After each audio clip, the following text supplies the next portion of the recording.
ಭಕ್ತಿಯಿಂದ ಭಗವಂತನ ಸ್ಮರಣೆಯನ್ನು ಮಾಡಿರುವಂಥ ಒಂದು ವಿದ್ಯಾರ್ಥಿಗಳಿಗೆ ಧನ್ಯವಾದಗಳು. ಈಗ ನಮ್ಮ ಕಾರ್ಯಕ್ರಮಕ್ಕೆ ಆಧರಿಸಿ ಆಗಮಿಸಿದಂಥ ಸರ್ವ ಮಾನ್ಯರನ್ನ, ಶ್ರೀ ಗುರುಗಳನ್ನ, ಸನ್ಮಾನ್ಯ ಸಚಿವರನ್ನ ಸ್ವಾಗತಿಸಿ ಪ್ರಾಸ್ತಾವಿಕ ನೀಡಲು ಬರ್ತಿದ್ದಾರೆ ಶ್ರೀಯುತ ನಾಗರಾಜ್ ಭಟ್, ಕಾರ್ಯದರ್ಶಿಗಳ ಅಮೃತ ಹಸ್ತದಿಂದ ಹಾಗೂ ಮಾನ್ಯ ನಮ್ಮೆಲ್ಲರ ನೆಚ್ಚಿನ ಸಚಿವರಾದಂತಹ ಸನ್ಮಾನ್ಯ ಶ್ರೀ ಮಂಕಾಳು ವೈದ್ಯರವರ ಒಂದು ಹಸ್ತದಿಂದ ಹಾಗೂ ವೇದಿಕೆ ಮೇಲಿರುವ ಸರ್ವ ಗಣ್ಯರ ಒಂದು ಉಪಸ್ಥಿತಿಯಲ್ಲಿ ಕಾರ್ಯಕ್ರಮವು ವಿದ್ಯುಕ್ತವಾಗಿ ಉದ್ಘಾಟನೆಯಾಗ್ತಾ ಇದೆ. ಬೆಳಕಿನಲ್ಲಿ ಎಂಥ ಸೆಳಕಿದೆ, ಬೆಳಕಿಗಾಗಿ ಕಾಯದವರಾರು. ಸಮಸ್ತ ಜೀವರಾಶಿಯು ಬೆಳಕಿನ ಅಭ್ಯಂಜನ ಸ್ನಾನವನ್ನು ಬಯಸುತ್ತದೆ. ದೇಹವೆಂಬ ಹಣತೆಯಲ್ಲಿ ಮನಸ್ಸೆಂಬ ಹತ್ತಿಯನ್ನಿಟ್ಟು ಪರಿಶ್ರಮವೆಂಬ ಎಣ್ಣೆಯನ್ನು ಹಾಕಿ ದಿವ್ಯ ಜ್ಯೋತಿಯನ್ನು ಬೆಳಗೋಣ.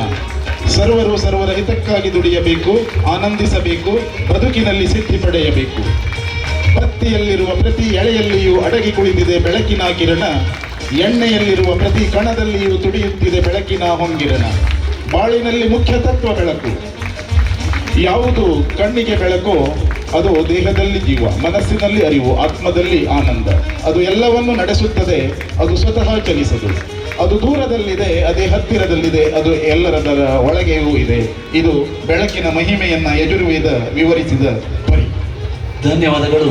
ದೀಪ ಬೆಳಗಿಸಿ ಕಾರ್ಯಕ್ರಮಕ್ಕೆ ವಿದ್ಯುಕ್ತವಾಗಿ ಚಾಲನೆ ಕೊಟ್ಟಂಥ ಶ್ರೀಗಳಿಗೆ ಹಾಗೂ ಎಲ್ಲ ಗಣ್ಯಮಾನ್ಯರಿಗೆ, ಸನ್ಮಾನ್ಯ ಸಚಿವರಿಗೆ ಪೂರ್ವಕವಾದಂತಹ ಧನ್ಯವಾದ. ಮಾನ್ಯ ಸಚಿವರು ಹಾಗೂ ಮಾಜಿ ಶಾಸಕರಾಗಿರುವಂತಹ ಸುನೀಲ್ ನಾಯ್ಕರ ಆಗಮನಕ್ಕೆ ನಮಗೊಂದು ಅಕ್ಷಯ ಭವನ ಬೇಕು.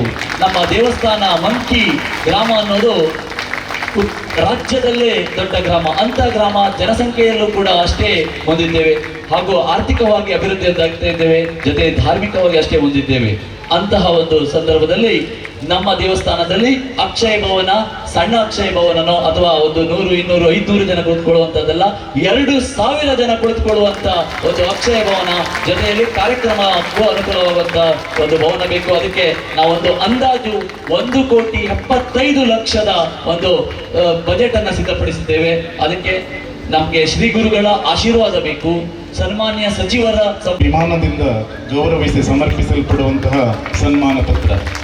ದೈವ ಕೃಪೆಯಿಂದ ದಿವ್ಯತೆ ಪರಿಯು ಬದುಕದು ಭವ್ಯ ಈ ಕ್ಷಣ. ಸಮಿತಿಯ ಸದಸ್ಯರು ಈ ಒಂದು ಸನ್ಮಾನದಲ್ಲಿ ಭಾಗಿಯಾಗಬಹುದು ಎಂಬ ಮಾತು. ನಮ್ಮ ಸಮಿತಿಯ ಸದಸ್ಯರು ಈ ಸನ್ಮಾನದಲ್ಲಿ ಭಾಗಿಯಾಗಬಹುದು. ದೈವ ಕೃಪೆಯಿಂದ ದಿವ್ಯತೆ ಪರಿಯು ಬದುಕದು ಭವ್ಯ ಈ ಕ್ಷಣ ನವ್ಯ, ದೈವ ಕೃಪೆಯು ಅಂದದ ಕಾವ್ಯ ಎಂಬ ಮಾತಿನಲ್ಲಿ ನಂಬಿಕೆ ಇಟ್ಟು ಶುದ್ಧ ಮನಸ್ಸಿನಿಂದ ದೇವಾಲಯಗಳ ಅಭಿವೃದ್ಧಿಯಲ್ಲಿ ಅಪಾರ ಕಾಳಜಿ ಹೊಂದಿರುವ ತಾವು ಮಂಕಿ ಗ್ರಾಮದ ಕೊಪ್ಪದ ಮಕ್ಕಿಯಲ್ಲಿ ದಿವಂಗತ ಸೋಪ ಮತ್ತು ದಿವಂಗತ ಭಾಗೀರಥಿ ದಂಪತಿಗಳ ಕಿರಿಯ ಪುತ್ರರಾಗಿ ಜೂನ್ 5, 1972ರಲ್ಲಿ ಜನಿಸಿ ಸಾಧನೆಯ ತುಡಿತದ ಹಾದಿಯಲ್ಲಿ ಶಿಸ್ತು, ಸಂಯಮ ಹಾಗೂ ಬದ್ಧತೆ ಎಂಬ 3 ತತ್ವಗಳನ್ನು ಬದುಕಿನಲ್ಲಿ ಅಳವಡಿಸಿಕೊಂಡು 2013ರಲ್ಲಿ ಪ್ರಥಮವಾಗಿ ಭಟ್ಕಳ ವಿಧಾನಸಭಾ ಕ್ಷೇತ್ರದ ಶಾಸಕರಾಗಿ ಆಯ್ಕೆಯಾಗಿದ್ದು ನಮ್ಮೆಲ್ಲರಿಗೂ ಹರ್ಷ ತಂದಿತ್ತು. ತದನಂತರ ತಾವು ಸಾಗಿದ ದಾರಿಯಲ್ಲಿ ಸಾಧನೆಯ ಐತಿಹಾಸಿಕ ಹೆಜ್ಜೆ ಗುರುತುಗಳು ಮೂಡಿ ಜನಮಾನಸದಲ್ಲಿ ಅಚ್ಚೊತ್ತಿ ನಿಂತಿದೆ. ಕ್ಷೇತ್ರದ ಅಭಿವೃದ್ಧಿಯ ಜೊತೆಗೆ ದೇವಾಲಯಗಳ ಅಭಿವೃದ್ಧಿಗೆ ಶ್ರಮಿಸಿದ ಪರಿ ನಿಜಕ್ಕೂ ಬೇರಿಸುವಂಥದ್ದು. ನಾವು ನಡೆಯುವುದು ದೇವನಾಜ್ಞೆಯಿಂದ, ನಾವು ಪಡೆಯುವುದು ದೇವಾನಂದ ಲಹರಿ, ನಾವೆಂಬುದು ಸುಳ್ಳು ಬರಿ ಮಾತು, ದೇವನೇ ಈ ಎಲ್ಲ ಕವನಗಳ ಬರೆವ ಎನ್ನುತ್ತಾ ವೈಯಕ್ತಿಕವಾಗಿ ಪ್ರತಿ ಕೆಲಸ ಮಾಡುವಾಗಲೂ ದೈವ ಕೃಪೆಯಿಂದ ಸಾಗಿದ ತಮಗೆ ಈ ಬಾರಿಯ ವಿಧಾನಸಭಾ ಚುನಾವಣೆಯಲ್ಲಿ ಅತಿ ಹೆಚ್ಚು ಮತಗಳನ್ನು ನೀಡಿ ಜನರು ಗೆಲುವಿನ ನಗೆ ಬೀರಿದರು. ಮುಂದುವರಿದು ತಮ್ಮ ಸಂಪುಟ ದರ್ಜೆಯ ಸಚಿವರಾಗಿ ನಮ್ಮ ಮುಂದೆ ಬಂದಾಗ ಇಡೀ ಕ್ಷೇತ್ರದಾದ್ಯಂತ ಸಂತಸದ ಮಳೆಗರೆಯಿತು. ಆದರೆ ತಾವು ಕರ್ಮಣ್ಯೇವಾಧಿಕಾರಸ್ತು ಮಾಪಲೇನು ಕದಾಚನ ಎಂಬ ನುಡಿಗೆ ಬದ್ಧರಾಗಿ ತನ್ನ ಗ್ರಾಮ ದೇವಿಗೆ ಹರಕೆಯ ರೂಪದಲ್ಲಿ 20 ಲಕ್ಷಕ್ಕೂ ಅಧಿಕ ಮೊತ್ತದ ಬೆಳ್ಳಿಯ ಪ್ರಭಾವಳಿಯನ್ನು ಸಮರ್ಪಿಸಿದ್ದೀರಿ. ತನುಮನ ಶುದ್ಧಿ ಇರುವಾಗ ಕಣಕಣ ವೃದ್ಧಿಸಲೆಂದು. ಹೀಗಿರುವಾಗ ದೇವರ ಪೂರ್ಣಾಶೀರ್ವಾದ ಇರುವ ತಾವು ಮುಂದಿನ ದಿನಗಳಲ್ಲಿ ಇನ್ನೂ ಅಧಿಕ ಸ್ಥಾನಮಾನ ದೊರೆಯಲೆನ್ನುವ ಸದಾಶಯದೊಂದಿಗೆ ಈ ಸನ್ಮಾನ ಪತ್ರವನ್ನು ಸಮರ್ಪಿಸ್ತಾ ಇದ್ದೇವೆ. ಅಧ್ಯಕ್ಷರು, ಸರ್ವ ಸದಸ್ಯರು, ಶ್ರೀ ದುರ್ಗಾದೇವಿ ದೇವಸ್ಥಾನ ಸಮಿತಿ, ದೇವಿಕಾನ್ ಮಂಕಿ.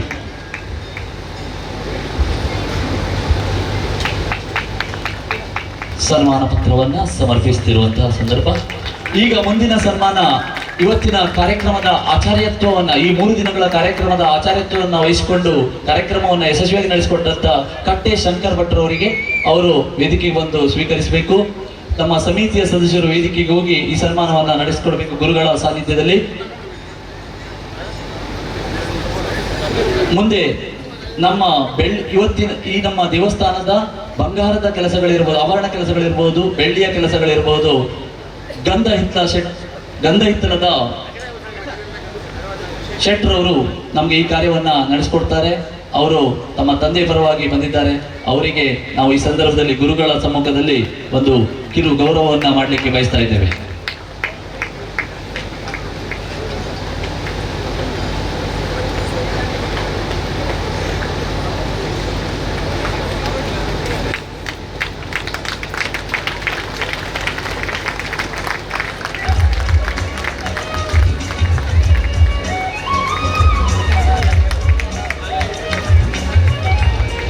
ಧನ್ಯವಾದಗಳು.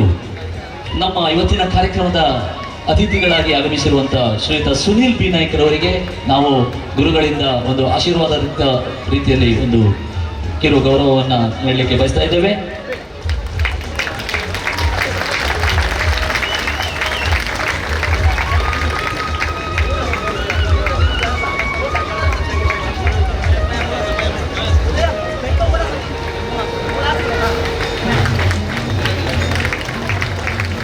ಧನ್ಯವಾದಗಳು. ಈಗ ನಾವು ಕಾರ್ಯಕ್ರಮದ ಮುಂದಿನ ಘಟ್ಟಕ್ಕೆ ಸಾಗ್ತಾ ಇದ್ದೇವೆ.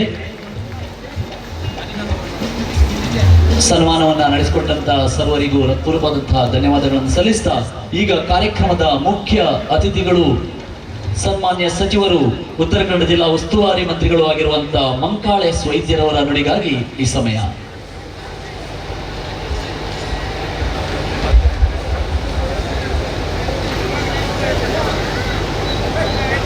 ಇದು ನನ್ನ ಊರು.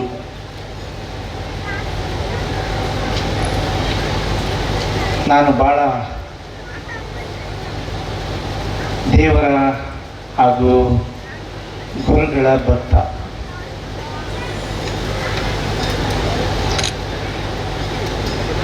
ಸಾಧ್ಯ ಇಲ್ಲ ಅಂದಾಗ ಅಥವಾ ಎಲ್ಲ ಸಂದರ್ಭದಲ್ಲಿ ನಾವು ನೆನಪು ಮಾಡೋದು ದೇವಿಯನ್ನು, ದೇವರನ್ನು.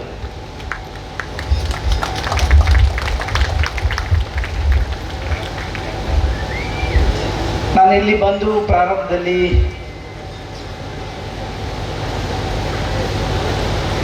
ದೇವರ ಹತ್ರ ಕೇಳಿಕೊಂಡು, ನಿಮ್ಮೆಲ್ಲರ ಹತ್ರ ಕೇಳಿಕೊಂಡು, ತಾವೆಲ್ಲರೂ ಸೇರಿ ನನ್ನ ಜೊತೆ ನಿಂತು ಇವತ್ತೇ ತಾವೆಲ್ಲರೂ ಸೇರಿ ದೇವರಿಗೆ ಸಮರ್ಪಣೆ ಮಾಡಲಿಕ್ಕೆ ಸಾಧ್ಯ ಇತ್ತು. ಅದರಲ್ಲೂ ವಿಶೇಷವಾಗಿ ಪೂಜ್ಯ ಸ್ವಾಮೀಜಿಯವರ ಹತ್ರ ಅವರ ಆಶೀರ್ವಾದವನ್ನು ಕೊಡಿಸಿ ಅವ್ರ ಹತ್ರ ನೀವು ಸಮರ್ಪಣೆ ಮಾಡಿಸಿದ್ರಿ. ನಾನು ಎಲ್ಲರಿಗೂ ಅಭಿನಂದಿಸ್ತೇನೆ. ನನ್ನ ಕೆಲಸ, ತಾವು ನನ್ನನ್ನು ಭಾಳ ವಿಶ್ವಾಸದಿಂದ ಪ್ರೀತಿಯಿಂದ, ಈ ಊರಿನವನ, ಇದೇ ಊರು, ಇಲ್ಲಿಂದ ಇಲ್ಲಿ ಬೀಚಲ್ಲಿ ಹೋಗಿ ನಿಂತ್ಕೊಂಡ್ರೆ ನನ್ನ ಮನೆಗೆ ಕಾಣುತ್ತದೆ. ಪ್ರೀತಿಯಿಂದ ನೀವು ನನ್ನನ್ನು ನೋಡ್ತಾ ಇದ್ರಿ, ನನ್ನ ಹತ್ರ ಇದ್ರಿ, ನನ್ನ ಜೊತೆ ಇದ್ರಿ. ನಮ್ಮ ಉದ್ದೇಶ ಒಳ್ಳೆ ಕೆಲಸ ಮಾಡಬೇಕು, ಎಲ್ಲರೂ ಶಿಕ್ಷಣವಂತರಾಗಬೇಕು, ಮಠ ಮಂದಿರಗಳು ಅಭಿವೃದ್ಧಿ ಆಗಬೇಕು, ಅದರಲ್ಲೂ ವಿಶೇಷವಾಗಿ ಎಲ್ಲ ಅಂಗನವಾಡಿ ಶಾಲೆ ಅಭಿವೃದ್ಧಿ ಮಾಡಬೇಕು ಅನ್ನೋದು ತಿಳ್ಕೊಂಡು ಈಗ ಮತ್ತೆ ಪುನಃ ಪ್ರಾರಂಭ ಮಾಡಿದ್ದೇನೆ. ಈ ಕ್ಷೇತ್ರದ ಎಲ್ಲ ದೇವಸ್ಥಾನವನ್ನು ಅಭಿವೃದ್ಧಿ ಮಾಡಬೇಕು ಅಂತೇಳಿ ತೀರ್ಮಾನ ಮಾಡಿದೆ.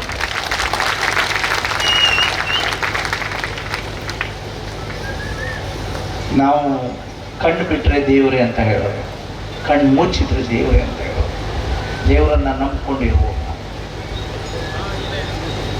ಗುರುಗಳು ಜಪೋದಾರಿ ಕೊಟ್ಟಿದ್ದಾರೆ, ಫೈಲ್ ಕೊಟ್ಟಿದ್ದಾರೆ ನನ್ನ ಹತ್ರ. ಹಾಗೆ ಎತ್ತಿ ನೀವೇನು ಗುರುಗಳ ಹತ್ರ ಉದ್ಘಾಟನೆ ಮಾಡಿಸಿದ್ರಿ, ಈಗ ಅಡಿಗಲ್ ಮುಹೂರ್ತ ಮಾಡಿದ್ರಿ, ಹಾಗೆ ತೆಗೆದು ನನ್ನ ಹತ್ರ ಕೊಟ್ಟಿದ್ದಾರೆ. ತಾವೆಲ್ಲರೂ ಸೇರಿ ಅದು ಮತ್ತೆ ಹೇಳುವಾಗ ಹೇಳಿದ್ದಾರೆ, 1 ವರ್ಷದಲ್ಲಿ ಮುಗಿಸುವಂತ ಕೆಲಸ ಮಾಡಿ ಅನ್ನೋದು. ಇದು ಮುಗಿಸ್ಲಿಕ್ಕೆ ಸಾಧ್ಯ ಉಂಟು. ತಾವೆಲ್ಲರೂ ನಾಳೆಯಿಂದನೇ ಈ ಕೆಲಸ ಪ್ರಾರಂಭ ಮಾಡಬೇಕು. ಅಗತ್ಯ ಅದೇ. ಯಾಕೆಂದರೆ ಒಳ್ಳೊಳ್ಳೆ ಕಾರ್ಯಕ್ರಮಗಳಾಗ್ತದೆ, ದೇವಿಯ ಶಕ್ತಿ ಇದೆ. ಬರೀ ಮಂಕ್ಯೂರ್ ಮಾತ್ರ ಅಲ್ಲ, ಇಲ್ಲಿ ಇಡೀ ರಾಜ್ಯ ರಾಷ್ಟ್ರದ ಮೂಲೆ ಮೂಲೆಯಿಂದ ಈ ದೇವಿಯನ್ನು ನಂಬ್ಕೊಂಡಿದ್ದಾರೆ. ಇಲ್ಲಿ ಏನು ಕೇಳ್ತದೆ ಕೊಡ್ತದೆ, ಇದು ವಿಶ್ವಾಸ. ನಾವೆಲ್ಲ ಇವತ್ತು ಇಲ್ಲಿ ನಿಂತು ಮಾತಾಡ್ತಾ ಇದ್ದೀನಿ ಅಂದರೆ ಆ ದೇವಿಯ ಕೃಪೆ. ಏನು ಕೇಳ್ತದೆ ಸಿಗ್ತದೆ. ನನಗಾಗಿದೆ. ನೀವೆಲ್ಲರೂ ಸೇರಿ ಏನು ಇಲ್ಲಿ ಭಕ್ತಿಯಿಂದ ಬೇಡ್ಕೊಳ್ತೀರಿ, ಅಥವಾ ನಾನಾಗಲಿ ಅಥವಾ ಇಲ್ಲಿ ಬಂದವರಾಗಲಿ, ಎಲ್ಲರಿಗೂ ದೇವಿ ಆಶೀರ್ವಾದ ಇದೆ.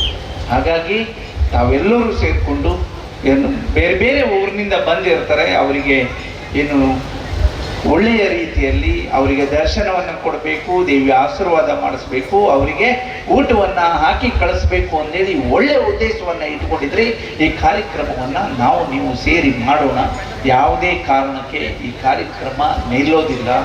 ನೀವು ವಿಶ್ವಾಸದಿಂದ, ದೇವರ ಕೃಪೆಯಿಂದ, ಗುರುಗಳ ಆಶೀರ್ವಾದದಿಂದ ಈ ಕೆಲಸ ಆಗ್ತದೆ ಅಂತೇಳಿ ಹೇಳಲಿಕ್ಕೆ ಇಷ್ಟಪಡ್ತೀನಿ. ಗುರುಗಳು ಯಾವ ಜವಾಬ್ದಾರಿ ಕೊಟ್ಟರು ಮಾಡ್ತೀನಿ ನಾನು. ನನ್ನ ಕೆಲಸ ಅದು. ಯಾಕಂದರೆ ನನ್ನ ಶಿಷ್ಯ. ಎಲ್ಲ ಸ್ವಾಮೀಜಿಯವ್ರ ಹತ್ರನೂ ನಾನು ಕೇಳ್ಕೊಳ್ತೀನಿ. ಎಲ್ಲ ಸ್ವಾಮೀಜಿಯವರು ನನಗೆ ಇದು ಮಾಡಬೇಕು ಅಂದರೆ ನಾನು ಮಾಡಿಕೊಡೋದು.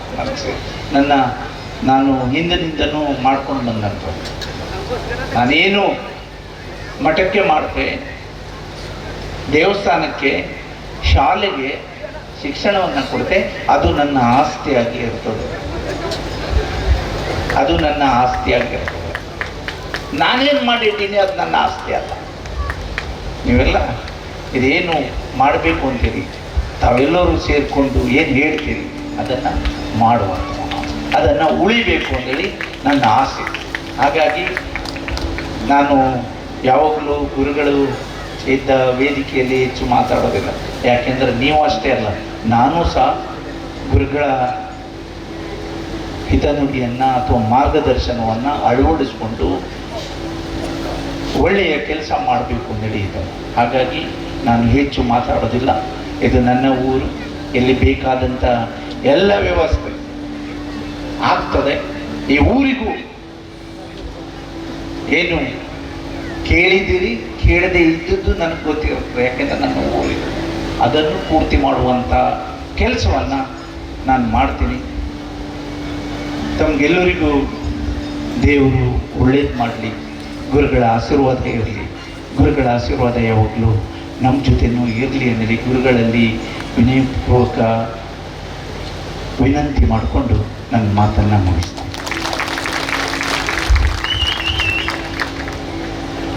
ನಮ್ಮ ಈ ಒಂದು ಕಾರ್ಯಕ್ರಮದಲ್ಲಿ ಭಾಗಿಯಾಗಿ, ಮುಖ್ಯ ಅತಿಥಿಗಳಾಗಿ ಭಾಗಿಯಾಗಿ, ಇದು ನನ್ನೂರು, ನನಗೆ ನೀವು ಕೇಳಿದ್ದನ್ನು ಕೊಡ್ತೇನೆ. ನಾನು ಕೇಳದೇ ಇದ್ದರೂ ಕೂಡ ನನಗೆ ಗೊತ್ತಿದೆ ನನ್ನೂರಿಗೆ ನಾನು ಏನು ಮಾಡಬೇಕು ಅಂತೇಳಿ ಅದನ್ನು ನಾನು ಮಾಡ್ತೇನೆ ಎನ್ನುವಂಥ ಮಾತನ್ನು ದೃಢವಾಗಿ ಹೇಳ್ತಾ, ಅಕ್ಷಯ ಭವನ 1 ವರ್ಷದೊಳಗೆ ನಿರ್ಮಾಣ ಮಾಡಲೇಬೇಕೆನ್ನುವಂಥ ಮಾತನ್ನಾಡಿರುವಂಥ ಶ್ರೀಯುತ ಮಂಕಾಳೇಶ್ ವೈದ್ಯ ಸರ್ ಅವರಿಗೆ ಹೃತ್ಪೂರ್ವಕವಾದಂಥ ಜೋರಾದ ಚಪ್ಪಾಳೆಯ ಮೂಲಕ ಒಂದು ಅಭಿನಂದನೆಯನ್ನು ಸಲ್ಲಿಸೋಣ. ಈಗ ಇನ್ನೋರ್ವ ಅತಿಥಿಗಳು ಮಾಜಿ 1-2 ನಿಮಿಷದಲ್ಲಿ ತಮ್ಮ ಮಾತನ್ನು ಮುಗಿಸ್ಕೊಳ್ಬೇಕಾಗಿ ಕೇಳ್ಕೊತಾ ಇದ್ದೇವೆ.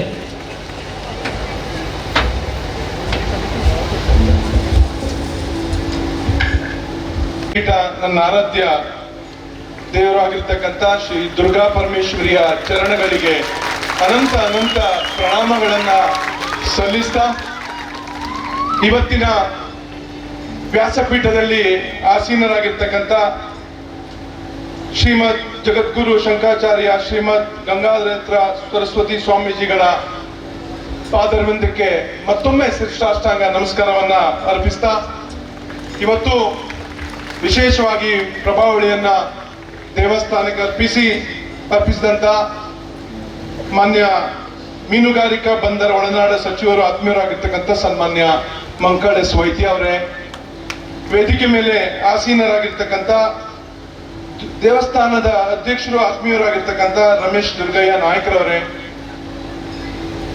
ಹಿರಿಯರು ಭಟ್ರಾಗಿರ್ತಕ್ಕಂಥ ನಾಗರಾಜ್ ರಮೇಶ್ ಭಟ್ರವರೇ, ಸೇರಿರ್ತಕ್ಕಂಥ ಎಲ್ಲ ಭಕ್ತ ವೃಂದದವರಿಗೂ ಹಾಗೂ ಎಲ್ಲ ಮುಖಂಡರುಗಳಿಗೆಲ್ಲ ಸಜ್ಜನ ಸಮಾಜದ ಬಂಧುಗಳಿಗೆ ಮತ್ತೊಮ್ಮೆ ನಾನು ತುಂಬು ಹೃದಯದ ಪ್ರೀತಿಪೂರ್ವಕ ನಮಸ್ಕಾರವನ್ನ ಹೇಳಲಿಕ್ಕೆ ಬಯಸ್ತಾ ಇದ್ದೇನೆ. ಒಂದು ಅದ್ಭುತ ಅವಿಸ್ಮರಣೀಯ ಒಂದು ಕಾರ್ಯಕ್ರಮ ಅಂತ ಹೇಳಿದ್ರೆ ತಪ್ಪಾಗ್ಲಿಕ್ಕಿಲ್ಲ. ವಿಶೇಷವಾಗಿ ಮಂಕಿಯಲ್ಲಿ ಧಾರ್ಮಿಕ ಕಾರ್ಯಕ್ರಮ ಯಾವ ರೀತಿ ಮಾಡಬಹುದು ಅಂತ ತೋರಿಸ್ಕೊಟ್ಟಿರ್ತಕ್ಕಂಥದ್ದು ಮಂತಿ ಜನತೆ ಅಂತಕ್ಕಂಥ ಮಾತನ್ನ ಮತ್ತೊಮ್ಮೆ ಸಂತೋಷದಿಂದ ಹೇಳಿಕ್ ಬಯಸ್ತೇನೆ. ಯಾಕಂದ್ರೆ ಆ ಧಾರ್ಮಿಕ ಕಾರ್ಯಕ್ರಮದಲ್ಲಿ ಒಂದು ಅಚ್ಚುಕಟ್ಟಾಗಿರ್ತಕ್ಕಂಥ ಒಂದು ಶಿಸ್ತುಬದ್ಧಾಗಿರ್ತಕ್ಕಂಥ ಒಂದು ಭವ್ಯತೆ ಇರ್ತಕ್ಕಂಥ ಕಾರ್ಯಕ್ರಮವನ್ನ ನೆರವೇರ್ತದೆ. ವಿಶೇಷವಾಗಿ ಎಲ್ಲ ಕಷ್ಟಗಳನ್ನ ಅತ್ಯಂತ ಶೀಘ್ರವಾಗಿ ಪರಿಹಾರ ಮಾಡ್ತಕ್ಕಂಥ ಶಕ್ತಿ ಇದು ಯಾರಾದ್ರೂ ಇದ್ರೆ ಅದು ದುರ್ಗಾ ಪರಮೇಶ್ವರಿ ತಾಯಿಯ ಚರಣಗಳಿಗೆ ಅಂತಕ್ಕಂಥ ಮಾತನ್ನ ಹೇಳಿಕೆ ಬಯಸ್ತೇನೆ. ಯಾಕಂದ್ರೆ ನಾನು ವಿಶೇಷವಾಗಿ ದುರ್ಗಾ ಪರಮೇಶ್ವರಿಯ ಆರಾಧಕ. ಬಹುಶಃ ಎಲ್ಲಾ ಭಾಗದಲ್ಲೂ ದುರ್ಗಾ ಪರಮೇಶ್ವರಿಯ ಕಾರ್ಯಕ್ರಮಗಳು ತುಂಬಾ ಅದ್ಭುತವಾಗಿ ನಡೀತದೆ. ಇವತ್ತು ಈ ದುರ್ಗಾದೇವಿ ದೇವಸ್ಥಾನದಲ್ಲಿ ವಿಶೇಷತೆ ಅಂದ್ರೆ ಒಂದು ಸಭಾ ಭವನ ಮತ್ತು ಒಂದು ಅದ್ಭುತವಾಗಿರ್ತಕ್ಕಂಥ ಕಾರ್ಯಕ್ರಮಗಳು ಇವತ್ತು ನಡೀತಾ ಇದೆ. ತುಂಬಾ ಸಂತೋಷ.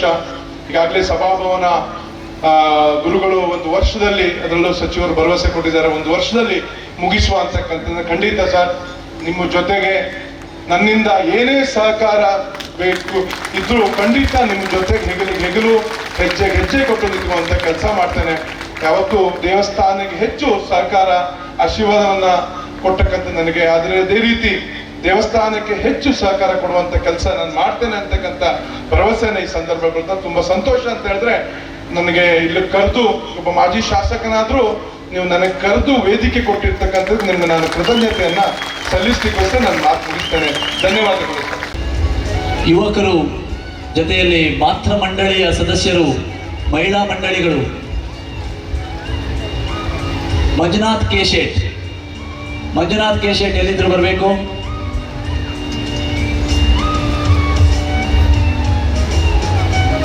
ಆನಂದ್ ನಾಯ್ಕ್,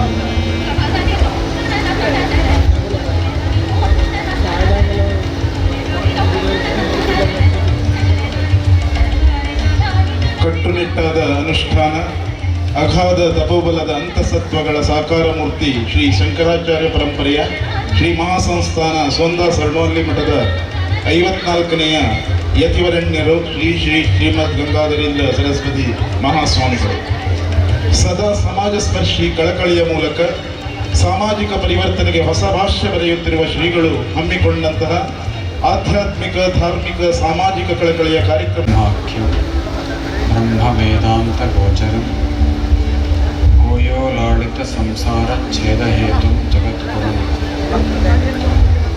ಶ್ರೀ ವಿದ್ಯಾಂ ಜಗತಾಂ ಧಾತ್ರೀಂ ಸರ್ಗಸ್ಥಿತಿ ಲಯೇಶ್ವರೀಂ ನಮಾಮಿ ಲಲಿತಾಂ ನಿತ್ಯಂ ಭಕ್ತಾನಾಂ ಇಷ್ಟದಾಯಿನೀಂ ಶ್ರುತಿ ಸ್ಮೃತಿ ಪುರಾಣಾನಾಂ ಆಲಯಂ ಕರುಣಾಲಯಂ ನಮಾಮಿ ಭಗವತ್ಪಾದ ಶಂಕರಂ ಲೋಕಶಂಕರಂ. ಇದನ್ನು ಬಂದ್ ಮಾಡಿ.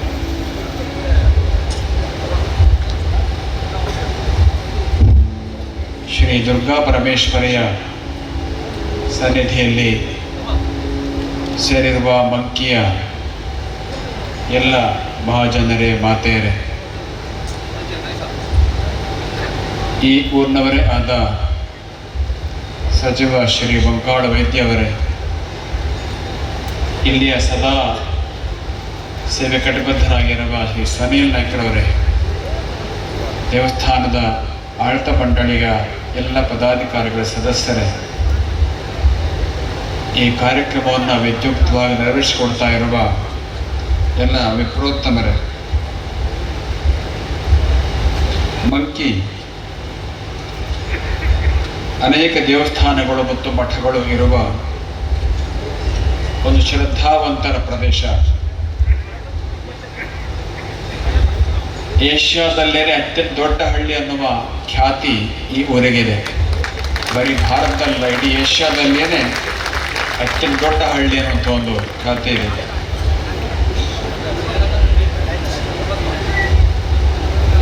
ಇಲ್ಲಿಯ ಜಾಗೃತ ದೇವಿಗೆ 25 ವರ್ಷಗಳ ಹಿಂದೆ ಮೂರ್ತಿಯ ಪ್ರತಿಷ್ಠಾಪನೆಯನ್ನ ಮಾಡಿಸಿದ್ದೀರಿ. ಆಗಲೂ ನಮ್ಮನ್ನು ಕರೆದಿದ್ದೀರಿ. ಆವಾಗ ಈ ಕನ್ನಡಕ ಇರಲಿಲ್ಲ, ಇನ್ನು ಏನೂ ಇರಲಿಲ್ಲ ನಮಗೆ. 25 ವರ್ಷದ ಹಿಂದಿನ ಘಟನೆ. ಇವತ್ತು ಅದೇ ದೇವಿಗೆ ನಮ್ಮನ್ನು ಮತ್ತೊಮ್ಮೆ ಕರೆದು ದೇವರಿಗೆ ಬ್ರಹ್ಮ ಕಲಶಾಭಿಷೇಕ ದೋಷೆಯಲ್ಲಿ ಬೆಳ್ಳಿಯ ಪ್ರಭಾವಳಿ ಸಮರ್ಪಣೆ ಮಾಡಿಸಿದ್ದೇನೆ. ರಜತೋತ್ಸವ ಸಂದರ್ಭದಲ್ಲಿ ರಜತದ ಒಂದು ಪ್ರಭಾವಳಿ ಸಮರ್ಪಣೆ ಮಾಡಿಸಿದ್ದೇನೆ. ಸಚಿವರಾದ ಬಂಕಾಳ ವೈದ್ಯರವರು ಅದನ್ನು ಶ್ರದ್ಧೆಯಿಂದ ಸೇವೆಯಾಗಿ ಸಲ್ಲಿಸಿದ್ದಾರೆ. ಇದೇ ಸಂದರ್ಭದಲ್ಲಿ ನಿರಂತರ ಅನ್ನದಾನ ನಡೆಯುವ ಅನ್ನ ಸತ್ರ ಅಕ್ಷಯ ಭವನದ ಶಿಲಾನ್ಯಾಸ ಕೂಡ ಆಗಿದೆ. ನಮಗೆ ವಿಶ್ವಾಸ ಇದೆ, ನಾವು ಹಾಕಿದ ಕಲ್ಲಿಗಿಂತಲೂ ಹೆಚ್ಚು ಭಾರವಾದ ಕಲ್ಲನ್ನು ಸಚಿವರು ಮತ್ತು ಶಾಸಕರು ಹಾಕಿದ್ದಾರೆ. ನಾವಿಟ್ಟು ಕಲ್ಲು ಬಹಳ ಸಣ್ಣದಿದೆ, ಅಲ್ಲಿ ಅವ್ರು ದೊಡ್ಡದಿದೆ. ಹಾಗಾಗಿ ಅವರೆಲ್ಲ ಸೇರಿ ಮತ್ತೆ ನೀವೆಲ್ಲ ಸಹಕರಿಸಿದ್ರೆ ನಿಮ್ಮ ಸಹಕಾರ ಬಹಳ ಮುಖ್ಯ, ಅದು ಬೇಗ ಪೂರ್ಣಗೊಳ್ಳುತ್ತದೆ ಅಂತ ಹೇಳಿ ವಿಶ್ವಾಸ ಇದೆ.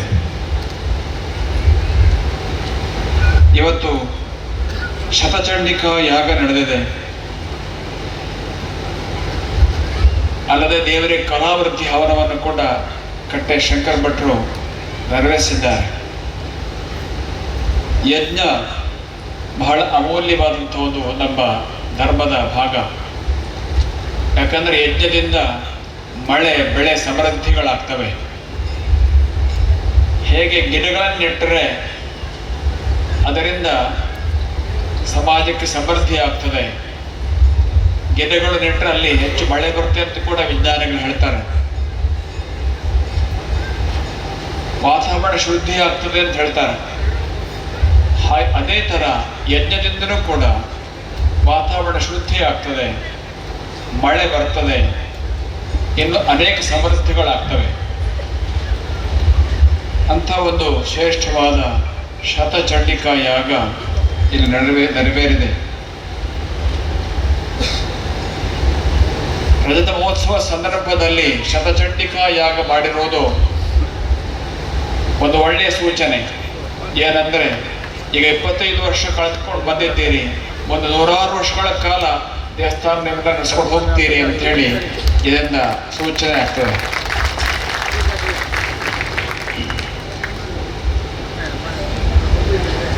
ಬರೀ ವಾತಾವರಣದ ಶುದ್ಧಿ ಅಷ್ಟೇ ಸಾಲದು, ದೇವಸ್ಥಾನಕ್ಕೆ ಬಂದಂತಹ ಜನಗಳ ಮನಸ್ಸಿನ ಶುದ್ಧಿಯೂ ಕೂಡ ಆಗ್ತದೆ. ದೇವರ ಸಾನ್ನಿಧ್ಯ ಮತ್ತೆ ಇಲ್ಲಿ ನಡೀತಕ್ಕಂತಹ ಪೂಜೆ ಉತ್ಸವಗಳು, ಇಲ್ಲಿಯ ವಾತಾವರಣ ಅಲ್ಲಿ ಬಂದಂತಹ ಮನುಷ್ಯನ ಮನಸ್ಸನ್ನು ಶುದ್ಧಿಗೊಳಿಸ್ತದೆ. ಹೊರಗಿನ ವಾತಾವರಣ ಶುದ್ಧಿ ಎಷ್ಟು ಮುಖ್ಯವೋ ಅದಕ್ಕಿಂತಲೂ ಒಂದು ಸ್ವಲ್ಪ ಜಾಸ್ತಿ ಮುಖ್ಯ ಮನಸ್ಸಿನ ಶುದ್ಧಿ. ದೇವಸ್ಥಾನ, ಅದರಲ್ಲೂ ವಿಶೇಷವಾಗಿ ರೀತಿಯ ಪ್ರಾಚೀನ ಸಾನ್ನಿಧ್ಯ ಇರುವ ಕ್ಷೇತ್ರ ಅದನ್ನು ಹೆಚ್ಚು ನಡೆಸ್ತದೆ. ನಿಮಗೆಲ್ಲ ಈ ಕ್ಷೇತ್ರದ ಮಹಿಮೆ ಹೆಚ್ಚು ಅನುಭವದಲ್ಲಿದೆ. ದೇವರ ಮೂರ್ತಿಯನ್ನು ಕಾಣ್ತಾ ಇದೆ ಗರ್ಭಗುಡಿಯಲ್ಲಿ, ಅದರ ಹಿಂದ್ಗಡೆ ಒಂದು ದೇವಿಯ ಸಾನ್ನಿಧ್ಯ ಇರುವ ಹುತ್ತ ಇದೆ. ತುಂಬ ಜಾಗೃತವಾದ ದೇವಿಯ ಸಾನ್ನಿಧ್ಯ ಇದೆ ಅದರಲ್ಲಿ. ಅದು ಅನೇಕ ಶತಮಾನಗಳಿಂದ ಇಲ್ಲಿ ನಿಮ್ಮನ್ನೆಲ್ಲ ಅನುಗ್ರಹಿಸ್ತಾ ಬರ್ತಾ ಇತ್ತು. ಅದೇ ಸಾನ್ನಿಧ್ಯ 25 ವರ್ಷಗಳ ಹಿಂದೆ ತನಗೊಂದು ಮೂರ್ತಿಯನ್ನು ಕೂಡ ಮಾಡಿಸ್ಕೊಡ್ತು. ಈಗ ಅದೇ ಸಾನ್ನಿಧ್ಯ ತನಗೊಂದು ರಜತದ ಪ್ರಭಾವ ಸಮರ್ಪಣೆ ಮಾಡಿಸ್ಕೊಳ್ತು. ಮುಂದೆ ಅನೇಕ ಕೆಲಸಗಳನ್ನ ಆ ದೇವಿ ಮಾಡಿಸ್ಕೊಳ್ಳೋಕೆ ಇಲ್ಲಿದೆ ಸಿದ್ಧರಾಗಿ ಜಾಗೃತರಾಗಿದ್ದಾಳೆ. ಹಾಗಾಗಿ ದೇವಿಯ ಸಾನ್ನಿಧ್ಯ ಒಳಗೆ ಬಂದಂತಹ ಮನುಷ್ಯನ ಮನಸ್ಸನ್ನು ಶುದ್ಧೀಕರಿಸ್ತದೆ.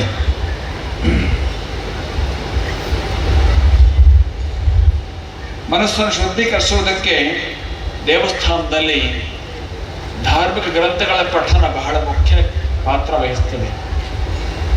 ಧಾರ್ಮಿಕ ಗ್ರಂಥಗಳ ಪಠನ ಆಗ್ತಾ ಇದ್ದರೆ ಅಲ್ಲಿ ಇನ್ನಷ್ಟು ವಾತಾವರಣ ಶುದ್ಧವಾಗಿರ್ತದೆ, ಪವಿತ್ರವಾಗಿರ್ತದೆ, ಹೆಚ್ಚು ದಿವ್ಯವಾಗಿರ್ತದೆ. ಆದ್ದರಿಂದ ಬಂದಂತಹ ಭಕ್ತರ ಮನಸ್ಸಿಗೆ ಶಾಂತಿ ಇನ್ನಷ್ಟು ಹೆಚ್ಚಿಗೆ ದೊರೆಯುತ್ತದೆ. ಅದಕ್ಕಾಗಿ ದೇವಸ್ಥಾನಗಳಲ್ಲಿ ಧಾರ್ಮಿಕ ಗ್ರಂಥಗಳ ಪಠನ ಆಗ್ತಾ ಇರಬೇಕು. ಭಗವದ್ಗೀತೆಯ ಪಠನ ಬಹಳ ಪ್ರಶಸ್ತವಾದದ್ದು. ಭಗವದ್ಗೀತಾ ಅಭಿಯಾನದಲ್ಲಿ ಈ ಹೊನ್ನಾವರ ಭಟ್ಕಳ ತಾಲೂಕು ಹೆಚ್ಚು ಮುಂದಿದೆ. ರಾಮಕ್ಷತ್ರಿಯ ಸಮಾಜ ಅದರಲ್ಲಿ ಹೆಚ್ಚು ತೊಡಗಿಕೊಂಡಿದೆ. ಹಾಗಾಗಿ ಈ ದೇವಸ್ಥಾನದಲ್ಲಿ ಪ್ರತಿ ಶುಕ್ರವಾರ ಭಗವದ್ಗೀತೆ ಪಠನ ಆಗುವಂತೆ ಪ್ರಯತ್ನ ಹಾಕಿದ್ರೆ ನಮ್ಮ ಕಳಕಳಿ. ಇಲ್ಲಿಯ ಪಾತ್ರ ಮಂಡಲದವರು ಅದಕ್ಕೆ ಮುಂಚೂಣಿಯಲ್ಲಿ ನಿಂತು ಪ್ರಯತ್ನ ಹಾಕಬೇಕು ಅಂಥೇಳಿ ನಮ್ಮ ಕಳಕಳಿ. ದೇವರನ್ನ ನಾವು ಬರೀ ದೇವಸ್ಥಾನದಲ್ಲಿ ಮಾತ್ರ ನೋಡುವವರಲ್ಲ, ಮನೆಗಳಲ್ಲಿ ಕೂಡ ನೋಡುವರು. ದೇವಸ್ಥಾನದಲ್ಲಿ ಜಗನ್ಮಾತೆಯನ್ನು ಪೂಜೆ ಮಾಡ್ತೀವಿ, ಆದರೆ ಮನೆಗಳಲ್ಲಿ ನಮ್ಮ ತಾಯಿಯನ್ನು ಪೂಜೆ ಮಾಡಬೇಕು. ತಾಯಿ ತಂದೆ ಮೊದಲ ದೇವರು. ಮಾತೃ ದೇವೋ ಭವ, ಪಿತೃದೇವೋ ಭವ, ಅದಾದ ನಂತರ ಆಚಾರ್ಯ ದೇವೋ ಭವ ಅಂತ ಹೇಳ್ತಾರೆ ಉಪನಿಷತ್ತು. ಅದರಿಂದ ತಾಯಿ ತಂದೆಯನ್ನ ಗೌರವಿಸುವುದು ಒಂದು ಶ್ರೇಷ್ಠವಾದ ಮೌಲ್ಯವೂ ಕೂಡ ಹೌದು, ಧರ್ಮಾಚರಣೆ ಕೂಡ ಹೌದದು. ಅದರಿಂದ ತಾಯಿ ತಂದೆ ಸರಿ ನೋಡ್ಕೊಳ್ಳುವಂಥದ್ದು ಬಹಳ ಮುಖ್ಯವಾದ ಕರ್ತವ್ಯ. ಇವತ್ತಿನ ಸಮಾಜದಲ್ಲಿ ಅನೇಕ ಸಲ ಶಿಕ್ಷಣ ಪಡೆದಂತಹ ಮಕ್ಕಳು ತಾಯಿ ತಂದೆಯನ್ನು ದೂರ ಹಿಡಿದು ಕಂಡು ಬರ್ತಾ ಇದೆ. ತಾಯಿ ತಂದೆಯನ್ನು ವೃದ್ಧಾಶ್ರಮ ಸೇರಿಸ್ತಕ್ಕಂತಹದ್ದು ಕಂಡು ಬರ್ತಾ ಇದೆ. ಇನ್ನು ಏನೇನೋ ಸಮಸ್ಯೆಗಳು ಮನೆಗಳಲ್ಲಿ ಕಂಡು ಬರ್ತಾ ಇದೆ. ಆದರೆ ಶಿಕ್ಷಣ ಪಡೆದವರು ಹಾಗಾಗಬಾರ್ದು. ಶಿಕ್ಷಣ ಅಂತಂದ್ರೆ ನಮ್ಮ ಸಂಸ್ಕೃತಿಯನ್ನು ಬಿಡೋದು ಅಂತ ಅರ್ಥ ಅಲ್ಲ. ಶಿಕ್ಷಣ ಅಂತಂದ್ರೆ ನಮ್ಮ ಧರ್ಮವನ್ನು ಬಿಡೋದು ಅಂತ ಅರ್ಥ ಅಲ್ಲ. ಅಲ್ಲೆಲ್ಲೋ ಧರ್ಮವನ್ನು ಬಿಡಿ ಅಂತ ಹೇಳ್ಕೊಡೋದಿಲ್ಲ. ಆದರೆ ಅದೆಲ್ಲೋ ನಮ್ಮ ಜನಗಳಲ್ಲಿ ಇವತ್ತು ಆ ಥರ ಭಾವನೆ ಬಂದ್ಬಿಟ್ಟಿದೆ. ಚೆನ್ನಾಗಿ ಶಾಲೆ ಕಲ್ತವನು, ಕಾಲೇಜ್ ಕಲ್ತು ಅಂತಂದ್ರೆ ಅವನು ಮನೆಗೆ ಬರಬಾರ್ದು, ಅವನ ತಂದೆ ತಾನೇ ಗೌರವಿಸಬಾರ್ದು, ಅವನು ಕೃಷಿ ಮಾಡಬಾರ್ದು, ಈಗೆಲ್ಲ ಭಾವನೆ ಬಂದ್ಬಿಟ್ಟಿದೆ. ಹಾಗೆಲ್ಲೂ ಇಲ್ಲ. ತಾಯಿ ತಂದೆಯರು ನಮ್ಮ ಬದುಕಿಗೆ ಅತ್ಯಂತ ಮೂಲ ಪೀಠಿಗೆ ಹಾಕಿದವರು, ನಮಗೋಸ್ಕರ ಎಷ್ಟೊಂದು ತ್ಯಾಗ ಮಾಡಿದವರು. ಅದರಿಂದ ಅದಕ್ಕಾಗಿ ಗೌರವ ಸಲ್ಲಿಸ್ತಕ್ಕಂಥದ್ದು, ಮನೆಗಳೇ ತಾಯಿ ತಂದೆಯರನ್ನು ಗೌರವಿಸ್ತಕ್ಕಂಥದ್ದು ಅತ್ಯಂತ ಮೂಲಭೂತವಾದ ಒಂದು ಧರ್ಮ. ರಾಮಕ್ಷತ್ರಿಯ ಸಮಾಜ ಮಂಕಿಯಲ್ಲಿ ದೊಡ್ಡ ಸಮಾಜ ಇದೆ.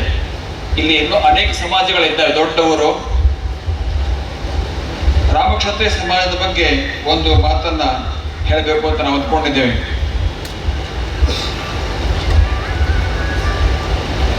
ಮಂಕಿಯಲ್ಲಿ ಒಂದು 6-7 ವರ್ಷಗಳ ಹಿಂದೆ ಒಂದು ವಿಶ್ವಮಟ್ಟದ ಬೃಹತ್ ರಾಮಕ್ಷತ್ರಿಯ ಸಮಾವೇಶ ಆಯಿತು. ರಾಮಕ್ಷತ್ರಿಯರ ಇತಿಹಾಸದಲ್ಲಿ ವರ್ಷ ಹಿಂದೆ ಅಂಥ ಸಮಾವೇಶ ನಡೆದಂತಹದ್ದು ಯಾರಿಗೂ ಗೊತ್ತಿಲ್ಲ. ಇನ್ನು ಅನೇಕ ದೃಷ್ಟಿಯಿಂದ ಐತಿಹಾಸಿಕವಾದ ಸಮಾವೇಶ ಮಂಕಿಯಲ್ಲಿ ಅದು ನಡೆಯಿತು. ಅದು ನಡೆದ ನಂತರ ಪ್ರತಿ ವರ್ಷ ಈಗ ರಾಮಕ್ಷತ್ರಿಯ ಸಮಾಜದವರು ಮಾರ್ಗಶೀರ್ಷ ಕೃಷ್ಣ ಪಕ್ಷದಲ್ಲಿ 1 ವಾರಗಳ ಕಾಲ ರಾಮತಾರಕ ಜಪವನ್ನು ಮಾಡ್ತಾ ಇದ್ದಾರೆ. ಹಿಂದೆ ಆ ಸಮಾವೇಶ ನಡೆದದ್ದು ಕೂಡ